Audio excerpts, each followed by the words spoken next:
नमस्कार, मैं हरि। आप देख रहे हैं डिजिटल न्यूज झारखंड। आइए जानते हैं झारखंड के प्रमुख खबरों के बारे में। इससे पहले से छोटी सी निवेदन की, अगर आप चैनल में नए हैं तो चैनल को सब्सक्राइब अवश्य कर लें ताकि झारखंड की हर छोटी बड़ी खबर आप तक पहुंचा सकें। तो चलिए शुरू करते हैं आज की पहली और बड़ी खबर से। सभी बोर्ड की टॉप 3 स्टूडेंट्स को हेमंत सरकार देगी 3 लाख तक का पुरस्कार। दरअसल बता दो झारखंड के हेमंत सोरेन सरकार ने मेधावी छात्रों को उच्च शिक्षा के लिए प्रोत्साहित करने के लिए इनाम योजना शुरू की है। आपको बता दो इस योजना के तहत जैक बोर्ड परीक्षा, सीबीएसई बोर्ड परीक्षा और CSC IC बोर्ड 10वीं और 12वीं की परीक्षा के टॉप 3 रैंक धारकों को 3 लाख रुपए तक का नगद पुरस्कार एवं एक लैपटॉप और मोबाइल फोन दिया जाएगा। आपको बता दो इसके अलावा अन्य टॉपर्स को एक लैपटॉप और एक स्मार्टफोन के साथ कुछ पुरस्कार राशि दी जाएगी। वहीं आपको बता दें कि दिवंगत शिक्षा मंत्री जगन्नाथ महतो ने साल 2023 की शुरुआत में ही इस योजना की घोषणा की थी। उन्होंने बताया था कि इस फैसले को कैबिनेट की मंजूरी मिल गई है।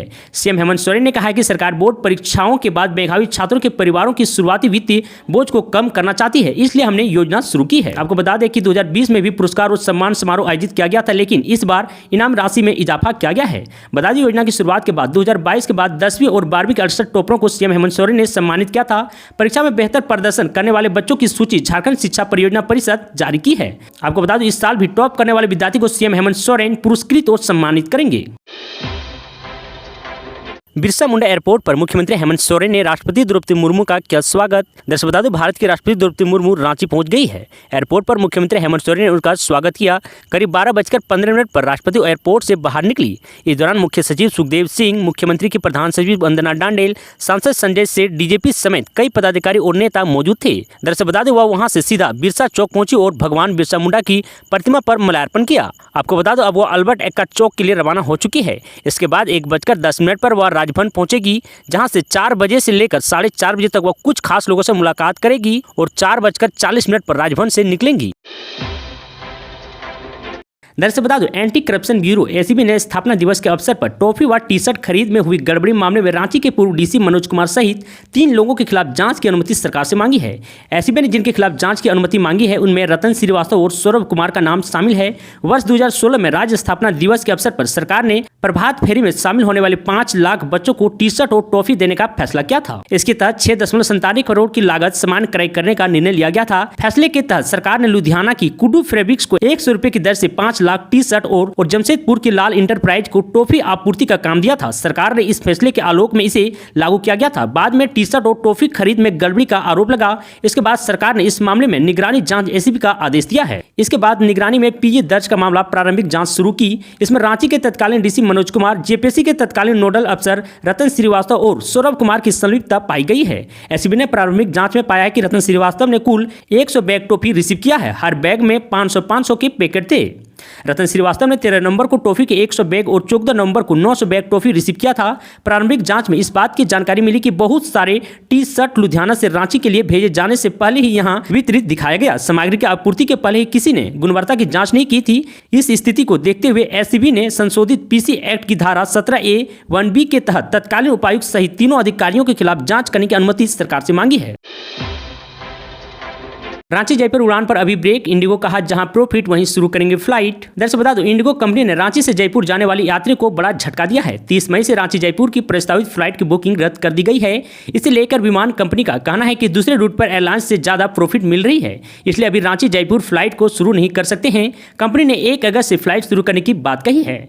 लेकिन इस बीच रांची के लिए एक और बुरी खबर है। गो फर्स्ट ने बिरसा मुंडा एयरपोर्ट रांची से अपनी सेवा बंद करने जा रही है। कंपनी ने अपनी सभी कर्मचारियों को दिल्ली तबादला कर दिया है। गो फर्स्ट से अधिकारी का कहना है कि रांची से विमान सेवा कब शुरू होगी यह कहना मुश्किल है, क्योंकि रांची एयरपोर्ट के स्टेशन काउंटर से सभी अधिकारी व कर्मचारियों को दिल्ली रिपोर्ट करने को कहा गया है। हालांकि 10 दिनों के अंदर गो देश में फिर से विमान सेवा शुरू कर सकती है, पर रांची से उड़ान में रोक लगा रहेगी। तो वहीं स्पाइस जेट एयर इंडिया के बाद अब गो फर्स्ट रांची से अपनी सेवा समाप्त करने जा रही है, इसलिए कर्मचारी का तबादला दिल्ली कर दिया गया है। इससे पहले स्पाइस जेट ने रांची से पैसेंजर नहीं मिलने के कारण विमान सेवा बंद कर दी थी, इसलिए स्पाइस जेट सेवा बंद कर रहा है। वहीं एयर इंडिया ने ऑपरेशनली कारण बताते हुए सेवा बंद कर दिया।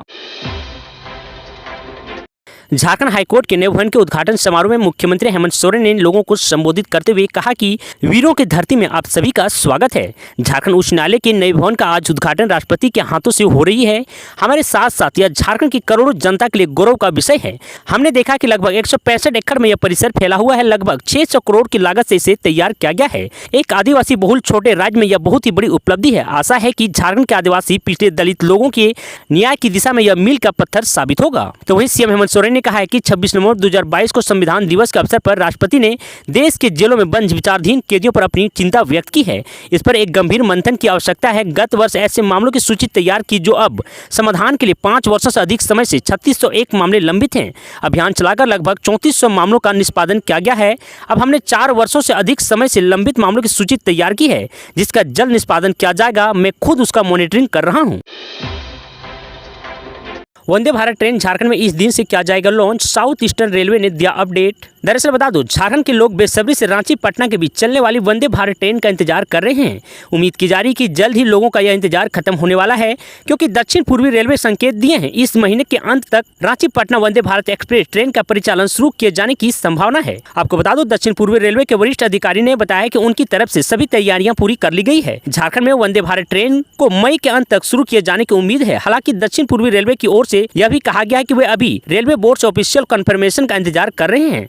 वहीं रांची रेल मंडल के प्रबंधक प्रदीप कुमार गुप्ता ने बताया कि रांची से वंदे भारत ट्रेन चलना तय है, लेकिन अभी तक इसके मार्ग परिचालन शुरू होने की तारीख और अन्य किसी तरह की डिटेल्स हमें उच्च अधिकारी से नहीं मिली है। बता दें कि इससे पहले 10 मई से वंदे भारत ट्रेन के परिचालन की खबरें आई थी, लेकिन कुछ तकनीकी कारणों से इसे नहीं चलाया जा सका था। लेकिन अब इसे बहुत ही जल्द चलाया जाएगा। जेल में भी बोलती थी प्रेम प्रकाश की तुत्ती, धड़ल्ले से इस्तेमाल करता था फोन। जैसे बता दूं, रांची जेल में बंद प्रेम प्रकाश भूमिका जमीन घोटाले के जुड़ी मनी लॉन्ड्रिंग के केस में सामने आई है। प्रेम प्रकाश की भूमिका सेना जमीन व चेस शेयर होम रोड की डील में रही है। प्रेम प्रकाश पर जमीन घोटाले में भी ईडी चार्जशीट की तैयारी में है। साहिबगंज में 1000 करोड़ रुपए के अवैध खनन व मनी लॉन्ड्रिंग के केस में आरोपी प्रेम प्रकाश जेल में मोबाइल फोन का इस्तेमाल करता था। जेल में रहने के बावजूद उसने कई लोगों से फोन पर संपर्क किया था।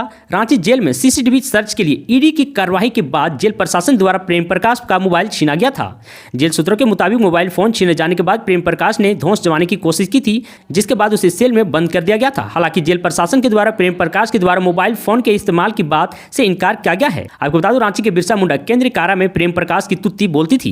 यही वजह है कि आईएएस अधिकारी जेल जाने के बाद प्रेम प्रकाश एक जेल अधिकारी के साथ छवि रंजन के वीआईपी सेल में भी पहुंचा था। प्रेम प्रकाश जेल के वार्ड नंबर 11 में है, लेकिन शाम 6 बजे के बाद सेल का ताला प्रेम प्रकाश के लिए खोला गया था। ईडी ने जब इस मामले की जांच की और सीसीटीवी फुटेज हासिल किया, इसके बाद जेल प्रशासन ने भी प्रेम प्रकाश पर शिकंजा कसा, ताकि जेल प्रशासन की भूमिका पर ईडी में सवाल न उठे। भारत जोड़ो यात्रा के बाद राहुल गांधी कर रहे हैं ट्रक यात्रा। दरअसल बता दो, इन दिनों कांग्रेस नेता राहुल गांधी अलग ही आत्मविश्वास से भरे दिख रहे हैं। कांग्रेसियों का कहना है कि भारत जोड़ो यात्रा के बाद से उनकी लोकप्रियता में और भी उछाल आया है। इसी का परिणाम है कि कर्नाटक चुनाव में कांग्रेस को प्रचंड जीत मिली है। अब नेता राहुल गांधी ट्रक यात्रा कर रहे हैं। उन्होंने दिल्ली से चंडीगढ़ तक का सफर ट्रक से किया है। वह ट्रक चालकों की समस्या सुन रहे हैं।